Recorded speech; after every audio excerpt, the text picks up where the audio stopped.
Nothing here is easy. This is not a land that forgives hesitation, weakness, or delay. Each season strips life down to its simplest truth: move or disappear.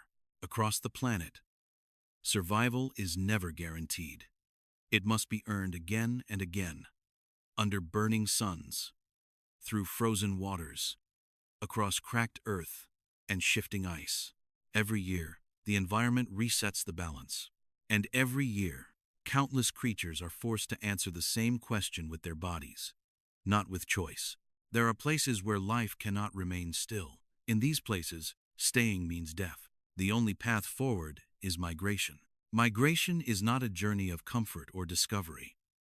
It is a response to pressure, a forced movement shaped by thirst, hunger, temperature, and time.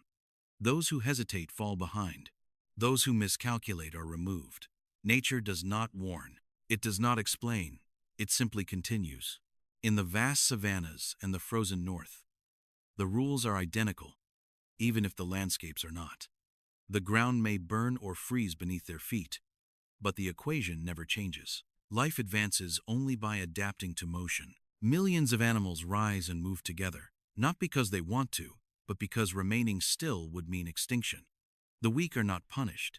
They are simply left without options. There is no cruelty in this system. There is only consequence. This is a world where strength is measured in timing, not muscle. Where survival depends on knowing when to leave, when to follow, and when to press forward despite exhaustion. Courage alone is not enough. Endurance alone is not enough. What matters is alignment with the rhythm of the land. Every migration begins the same way, with pressure building, with resources fading, with the silent realization that staying is no longer possible. From this moment on, there is no safety behind, only uncertainty ahead. This is not a story of heroes. It is a record of movement under necessity, a chronicle of life obeying the oldest law written into the natural world, the law that demands motion. Migration is not an instinct driven by curiosity. It is a system built by pressure. Across continents, from open grasslands to frozen river valleys, the same mechanism repeats itself. Resources decline. Conditions shift. The land changes its terms. When this happens, remaining in place becomes a slow form of extinction. Migration is the answer life has refined over millions of years. It is not random movement. It follows invisible maps written into memory: scent, temperature, and light. These roots are not learned in a single lifetime. They are inherited, passed down through survival and failure. Generation after generation, every migration serves the same purpose: to find water when the ground dries, to reach food before the cold locks it away, to arrive at breeding grounds before time runs out. There is no margin for delay. Seasons do not wait. The window is narrow, and once it closes, the cost is paid in exhaustion, starvation, and death. What makes migration unforgiving is its scale. It does not test individuals one by one. It tests entire populations at once. Millions move together, compressing risk into a single, continuous flow. The environment applies pressure evenly, and the results are immediate. In the savanna, heat and drought dictate the schedule. Grass rises and vanishes in predictable cycles, forcing herbivores to move or perish. In the far north, ice and darkness shape the calendar, shortening the time available for feeding, breeding, and recovery. Different landscapes, identical demands. Migration is not a journey towards safety. It is a calculated exposure to danger. Rivers must be crossed.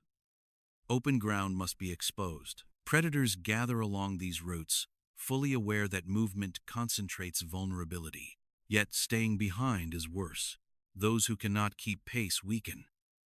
Those who break formation become targets.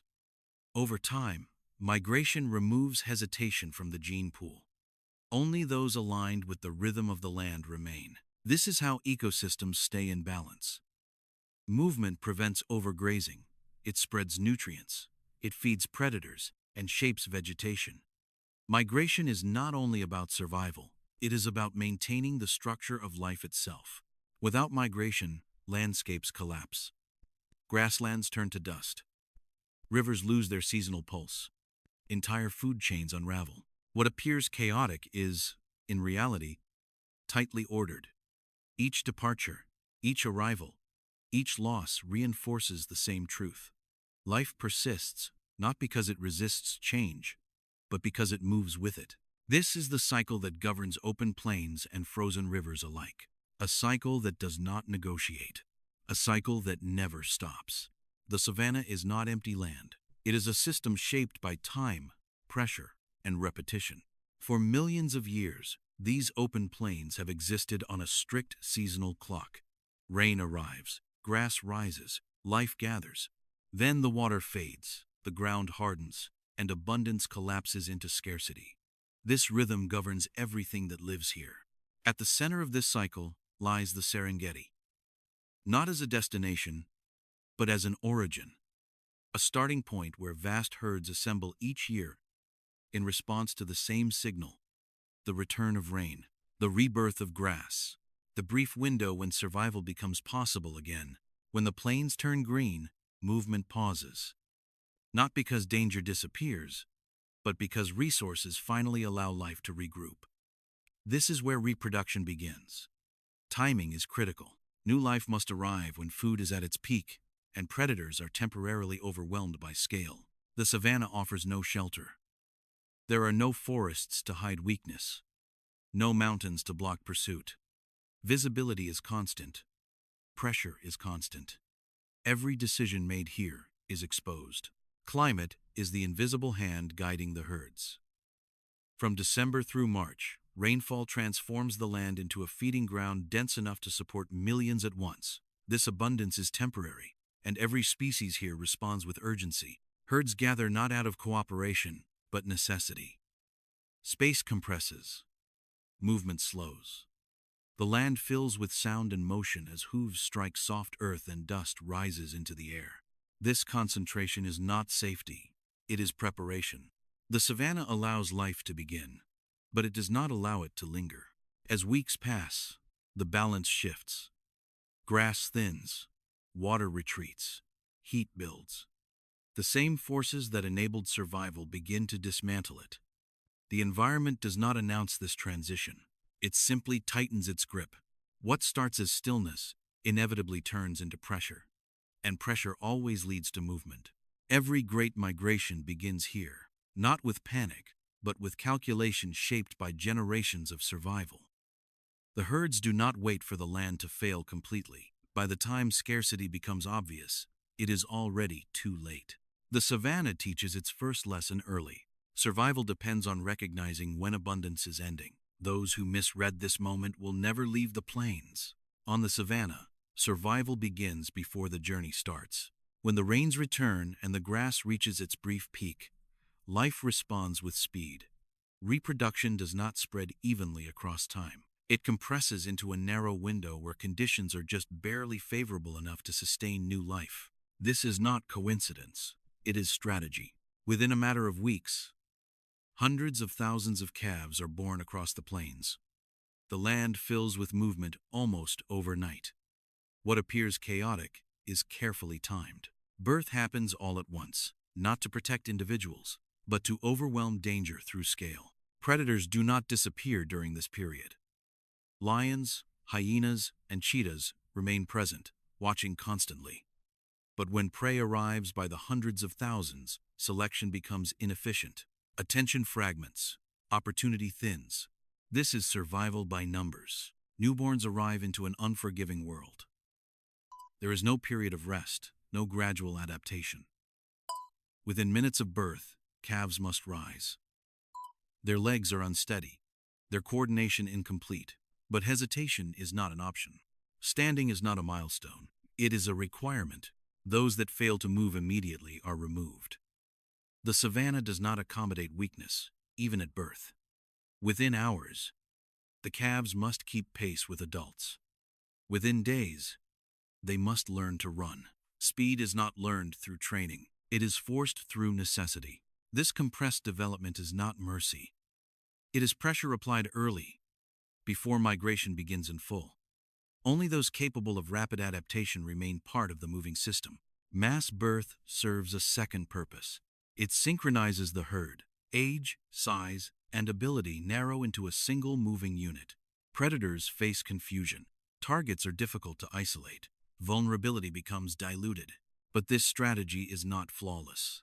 Many do not survive the first days. Their loss is not hidden or softened. It is part of the calculation. Life here advances by accepting immediate loss to preserve long-term continuity. The savanna does not reward care. It rewards timing.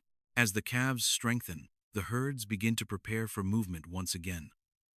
The land that allowed life to begin will soon demand that it leaves. Birth is only the first test. The greater trial lies ahead.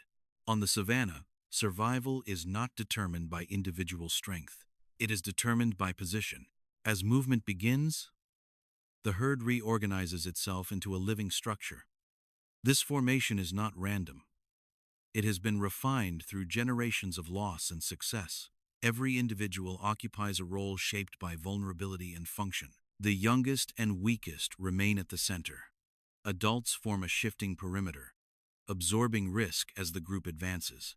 Movement is constant, but cohesion is never broken. Separation is the first step toward death. Predators do not attack the herd. They attack the edges. This is why structure matters more than power. A single strong animal offers no protection if it stands alone. Within the herd, even the weakest gain temporary safety through proximity and motion. Confusion becomes a defensive tool. Thousands move at once, creating visual noise that disrupts focus. Dust rises. Hooves thunder. The landscape itself becomes obscured. Predators struggle to isolate a target, and hesitation costs them energy. When pressure increases, the formation tightens. Adults close ranks. Vulnerable members are shielded from direct pursuit. This is not cooperation driven by empathy. It is a system that benefits all participants equally, or not at all. There are moments when defense becomes confrontation. Adults turn, not to fight, but to delay. Horns lower, bodies align. These actions do not guarantee survival, but they create enough disruption for the herd to pass. Even this resistance has limits. Injury slows movement. Exhaustion creates gaps.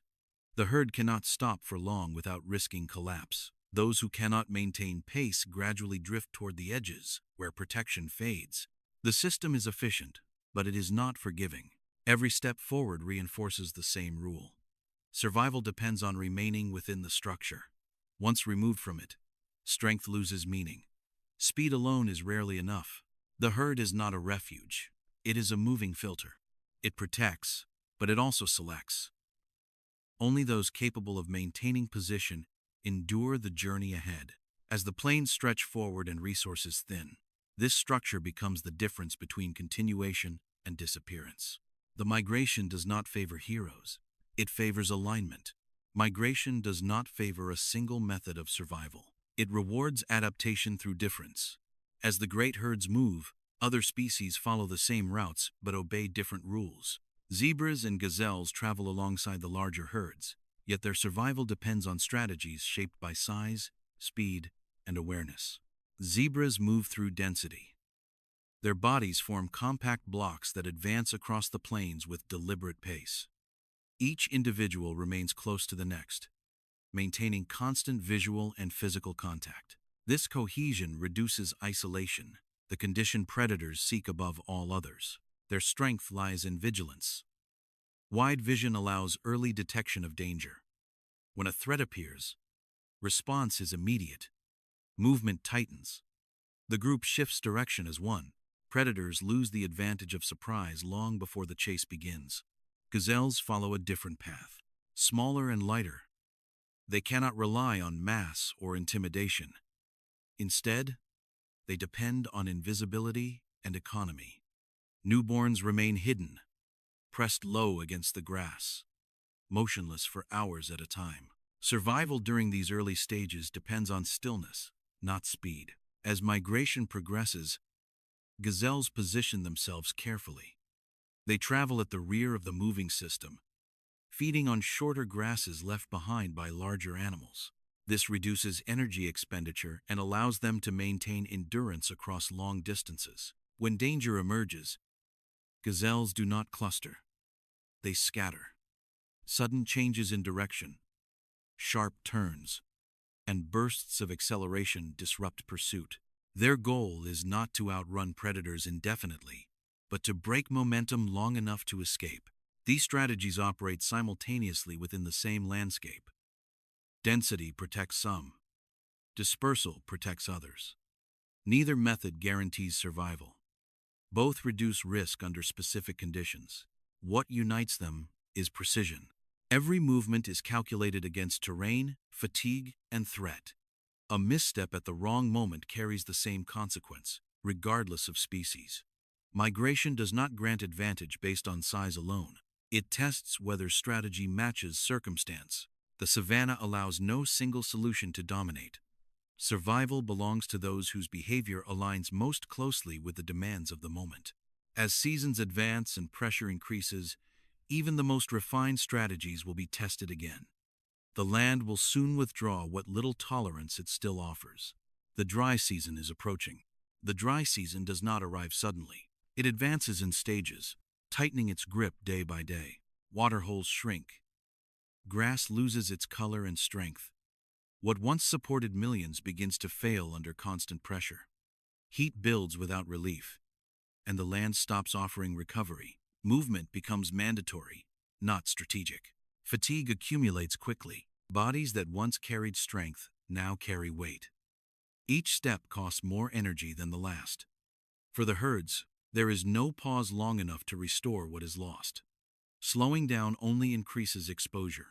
This is the phase where migration turns from movement into attrition. Weakness reveals itself gradually.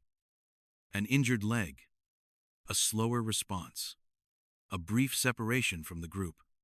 These small failures compound under heat and distance. The dry season does not kill immediately. It removes the margin for error. Predators understand this timing. They do not waste energy on the strongest. They follow patiently, watching exhaustion spread through the herds. Lions wait near narrowing water sources. Hyenas track the edges. Cheetahs scan open ground for lagging movement. The landscape itself funnels prey into predictable paths. Every encounter becomes more costly. The herds respond by increasing pace. Daily distances stretch longer. Movement accelerates despite fatigue, driven by the urgency to outrun scarcity. Those unable to maintain speed fall behind, not through abandonment, but through inevitability. No individual is spared by effort alone. The dry season exposes the truth of migration. It is not about endurance in isolation. It is about endurance under compounding stress. Hunger weakens muscles. Thirst dulls awareness. Heat strips away recovery. Together, they create conditions where only the most aligned survive. Mortality rises without drama.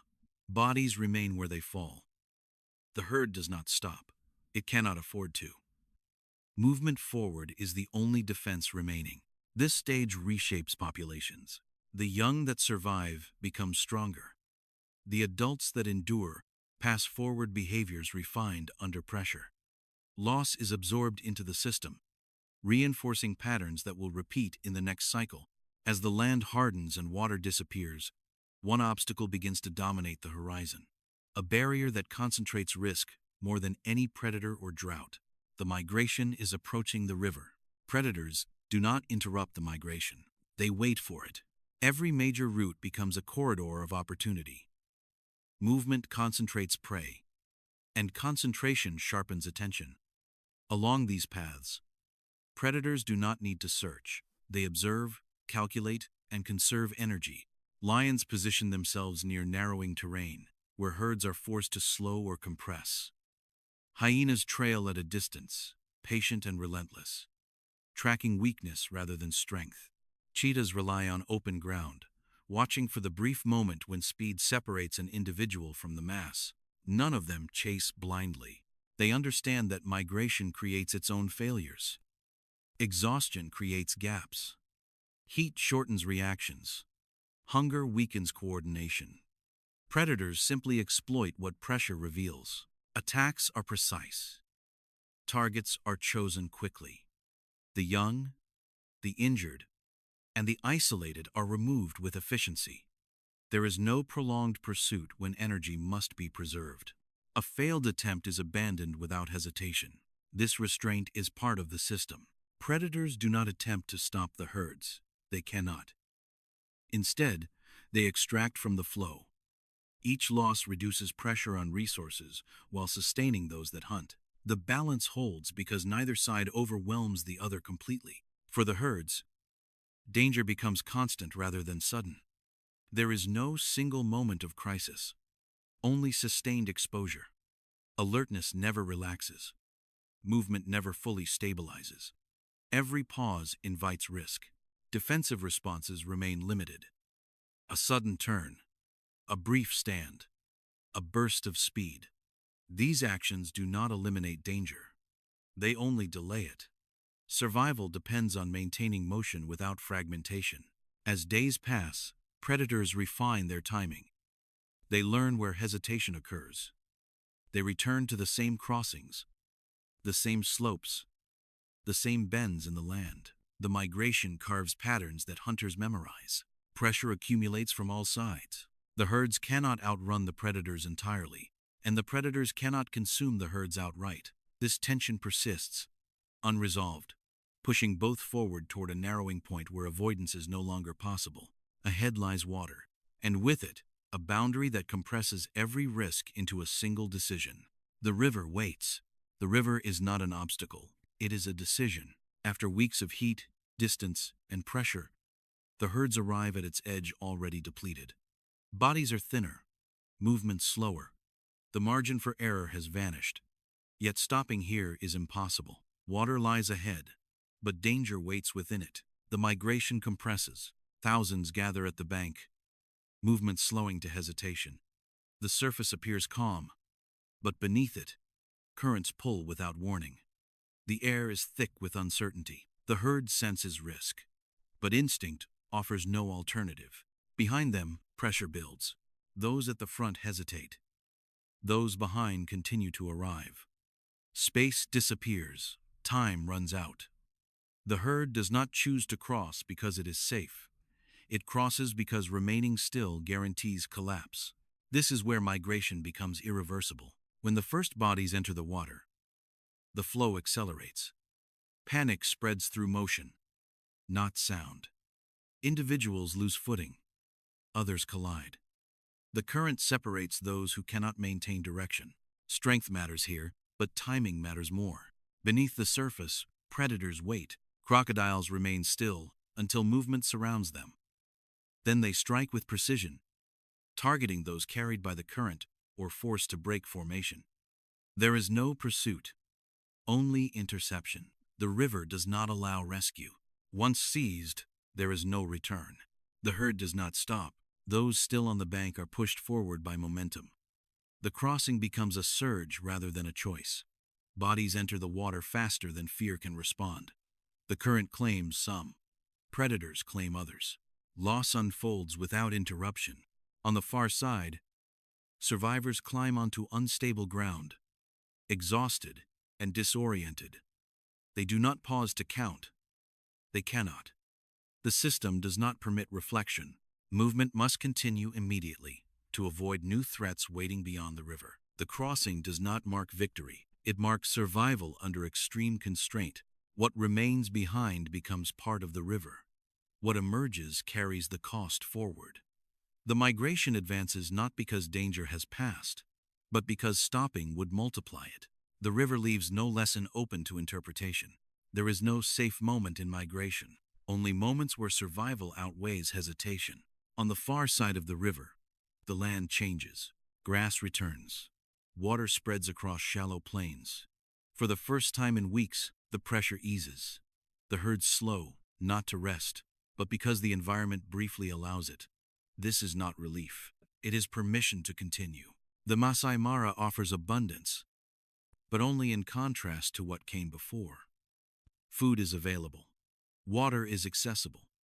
Bodies recover enough to regain coordination and strength. Calves that survive the crossing stabilize. Adults regain weight lost to distance and heat. Yet nothing here signals an end. Predators remain present. Lions patrol the edges of the herds. Hyenas follow familiar paths. The migration has not escaped danger. It has only altered its form. Loss continues, but at a lower rate, absorbed quietly into the landscape. This phase serves a specific function. It allows populations to recover just enough to sustain the next cycle. Fat reserves rebuild, injuries heal partially, energy returns. Without this period, the system would collapse under its own strain. But the balance is fragile. Abundance does not last. The land that feeds the herds now will eventually thin under constant use. Movement will resume once resources decline again. The migration does not settle. It passes through. Survival here depends on restraint. Overgrazing would destroy the future. Staying too long would invite scarcity to return too soon. The herds continue to move, even when conditions appear favorable. This is the paradox of migration. Even when the land provides, remaining still carries risk. What follows the river is not safety, but recalibration. A brief alignment between life and environment. Enough to continue. Never enough to remain. The journey has not ended. It has only shifted its demands. Beyond this point, the rules remain unchanged. Movement must continue. Pressure will return, and the cycle will begin tightening once more. The landscape changes, but the law does not. Where heat once dictated movement, cold now takes its place. The open savanna gives way to mountains, rivers, and frozen ground. The horizon narrows, light shortens, time itself feels compressed. This is the far north. Here, survival is not challenged by thirst, but by cold and duration. Winter dominates the calendar, locking the land in ice for months at a time. When spring arrives, it does not linger. It opens a brief window, then closes again without warning. Migration follows that window. As ice retreats and rivers swell with meltwater, life begins to move. Not in vast open plains, but through narrow corridors carved by water and terrain. Movement here is constrained, directional, and relentless. The margin for delay is smaller than in the savanna. In this world, arriving late does not mean hunger. It means being sealed out entirely. Food disappears beneath ice. Breeding grounds vanish under rising water or frozen ground. Timing becomes absolute. The cold reshapes strategy. Energy must be conserved with precision. Every movement is weighed against loss. Fat reserves determine survival more than speed. Endurance replaces agility as the primary currency of life. Predators adapt as well. They wait at choke points, where movement cannot spread out. Rivers narrow paths. Valleys concentrate flow. The land itself enforces exposure, offering no wide escape routes. Survival here depends not on avoiding danger, but on passing through it quickly enough. Despite the contrast in environment, the structure remains familiar. Pressure builds. Resources shift. Movement begins. Those who fail to align with the season fall behind. The landscape does not adjust for them. The transition from heat to ice reveals a single truth. Migration is not defined by terrain. It is defined by constraint. Whether under burning sun or frozen sky, life moves when conditions demand it. The journey continues, shaped now by water, cold, and time. Ahead lies another test, governed by the same rule that began on the savanna. Move when the land allows it, or be erased when it no longer does. In the frozen north, migration follows a different geometry. Here, movement is not spread across open land. It is funneled through rivers, valleys, and narrow passages carved by ice and time. Every route is defined. Every deviation carries cost. As spring loosens its grip on the land, water becomes both opportunity and threat. Rivers swell with meltwater, carrying nutrients and life upstream. At the same time, currents strengthen, banks collapse, and crossings turn unstable. For many species, this brief season determines the entire year. Salmon begin their return from the open ocean. Driven by memory encoded deeper than instinct, they move against the current, surrendering speed for persistence. Each kilometer drains energy that cannot be replaced. Feeding has ended. What remains must last until reproduction is complete. There is no retreat. Waterfalls rise as vertical barriers. Rapid strip control. Collisions and exhaustion remove those unable to maintain alignment with the flow. Success depends on timing jumps precisely and conserving momentum through constant resistance. Above the water, pressure builds. Predators gather where movement narrows. Bears occupy strategic positions along the riverbanks, waiting where salmon are forced to leap or slow. They do not chase, they select. A moment of hesitation is enough. Despite loss, the movement continues. Those that pass through complete their purpose quickly. Spawning occurs without delay. Energy is converted directly into reproduction. Once finished, there is no return journey. The system accounts for this. Death becomes nutrient, feeding the land that will support the next generation. On land, other migrations unfold in parallel. Caribou advance across vast distances, guided by the need for fresh forage and relief from insects that weaken the herd. Their movement is steady, measured, and collective. Adults form protective fronts. Calves remain within the mass. Speed is secondary to cohesion. Here, cold replaces heat as the primary threat. Fat reserves decide outcomes long before predators intervene. Storms arrive without warning. Terrain shifts underfoot. Crossing rivers at the wrong moment can fracture the herd and expose the vulnerable. Predators adapt again. Wolves follow from a distance, testing endurance rather than speed. They exploit fatigue, terrain, and misalignment. Success depends on patience, not force. The longer the migration continues, the more opportunity emerges. In the frozen north, survival is never dramatic. It is methodical. Each step forward is a calculation against cold, energy, and time. Migration here does not reward boldness. It rewards precision. Those who move too fast waste reserves. Those who move too slowly are overtaken by season. As summer peaks and begins to fade, the window closes once more. What has not moved in time will not move at all. The land resets, and the cycle prepares to turn again. When migration completes its arc, the land changes again. What remains is not silence, but redistribution. Nutrients are carried across distances. Vegetation is trimmed, then allowed to recover. Rivers receive what the bodies leave behind. Predators, scavengers, and soil all participate in the same transfer of energy. This is how balance is maintained. In the savanna, moving herds prevent the land from collapsing under constant pressure. Grazing stimulates regrowth.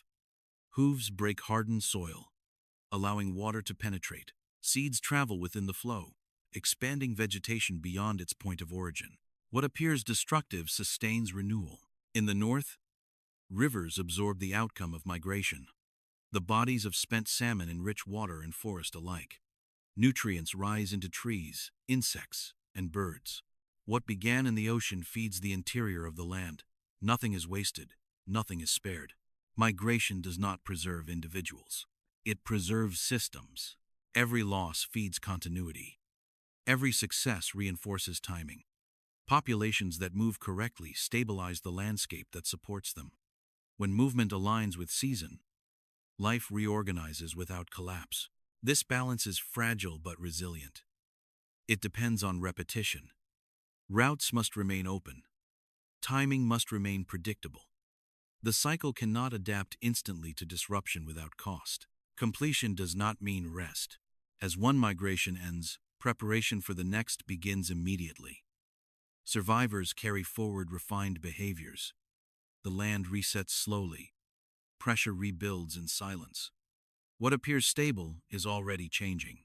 This is the final function of migration. Not survival alone, but regulation. Life moves to prevent stagnation.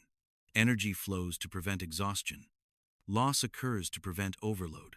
Without this circulation, ecosystems fracture under their own weight. The cycle closes, not with resolution, but with readiness. Renewal is never permanent. Balance is always temporary. And in the quiet that follows, the land waits for the next movement to begin. For millions of years, migration adjusted to pressure created by climate, terrain, and season. The system absorbed loss and corrected itself through repetition. That balance is no longer intact. The pressures shaping migration have changed in speed and scale. Seasons shift faster than patterns can adapt. Rain arrives late or not at all. Rivers rise earlier, run stronger, or dry unexpectedly. What was once predictable becomes unstable. Migration depends on timing. When timing breaks, so does alignment. In the savanna, dry seasons lengthen. Grass recovers more slowly. Water points vanish before herds can reach them. Routes that once allowed recovery now amplify exhaustion. Movement extends beyond historical limits, forcing animals to travel farther with less margin for survival. In the north, thaw arrives early, then retreats. Rivers swell with sudden force, altering currents and crossings. Salmon face stronger flows and warmer water that drains energy faster than the system was built to sustain. Fewer reach their spawning grounds. Fewer complete the cycle. These changes do not announce themselves dramatically. They accumulate. Each disrupted season removes a small percentage. Each altered route increases mortality slightly. Over time, these losses compound into population decline. The system continues to move, but with less resilience. Human presence adds a second layer of constraint. Roads cut across ancient paths. Fences redirect movement into narrower corridors. Infrastructure fragments routes that once allowed flexible response to pressure. Migration becomes channelized, compressed, and exposed. Noise alters behavior. Light reshapes movement at night. Contact with human activity introduces hesitation where none existed before. Migration slows, not by choice, but by interference. The system was built to withstand predators and climate. It was not built to reroute itself instantly around permanent barriers. What follows is not collapse in a single season, but erosion across generations. Young learn altered routes. Timing shifts imperfectly. Errors multiply. Migration does not stop immediately. It weakens first. When alignment breaks, survival becomes uneven. Some species adapt faster, others lag behind. This is the breaking point, not the end of movement, but the moment when the system can no longer correct itself. Without external support, the law of migration still operates, but the environment enforcing it has changed beyond its original design. What was once a closed, self-regulating cycle now carries stress it cannot fully absorb. Intervention enters the system quietly, not as correction, but as containment. As migration weakens, efforts emerge to reduce loss rather than restore perfection. Corridors are reopened where possible. Barriers are removed or bypassed. Routes are mapped, monitored, and protected in fragments. These actions do not recreate the original system. They attempt to slow its decline. Conservation operates under constraint. The scale of movement exceeds the scale of protection. Herds travel across borders that do not align with administrative boundaries. Rivers change course faster than policies adapt. Protection follows, but always behind the movement it seeks to preserve. Technology provides visibility, not control. Tracking reveals routes, delays, and failures. Data exposes where mortality rises and timing slips.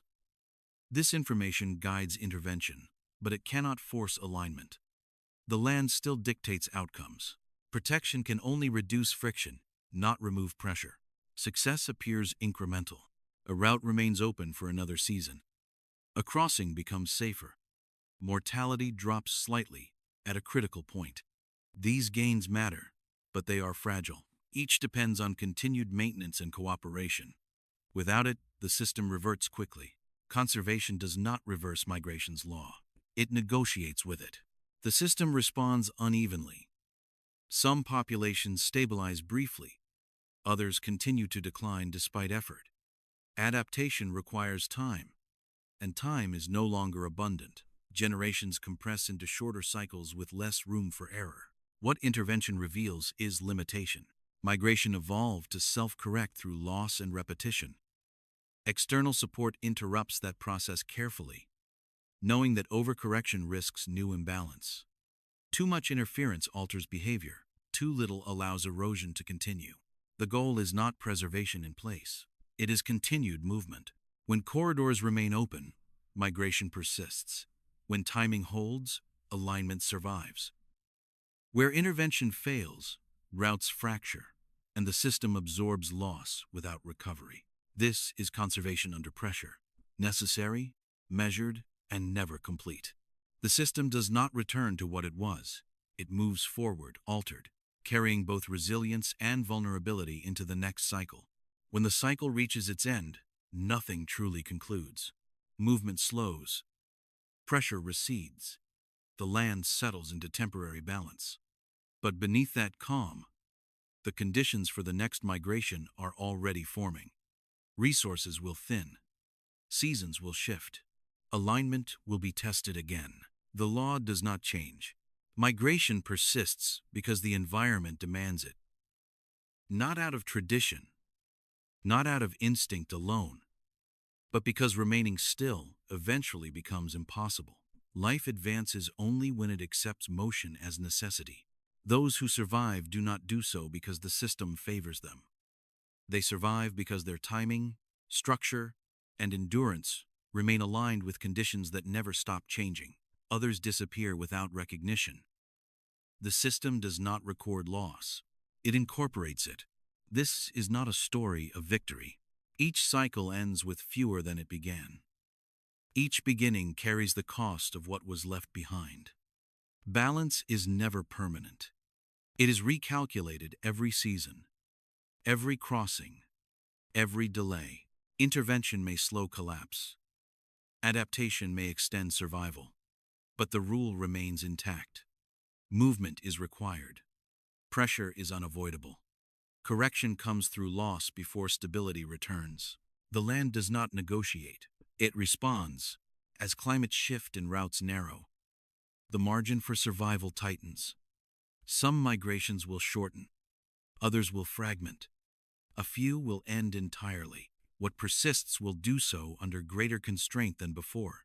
Still, the system moves, not because it is preserved, but because motion is the only answer life has ever produced under pressure. The law remains indifferent to intent and outcome alike. There is no final migration, only the next one. And when it begins, the terms will be the same as they have always been.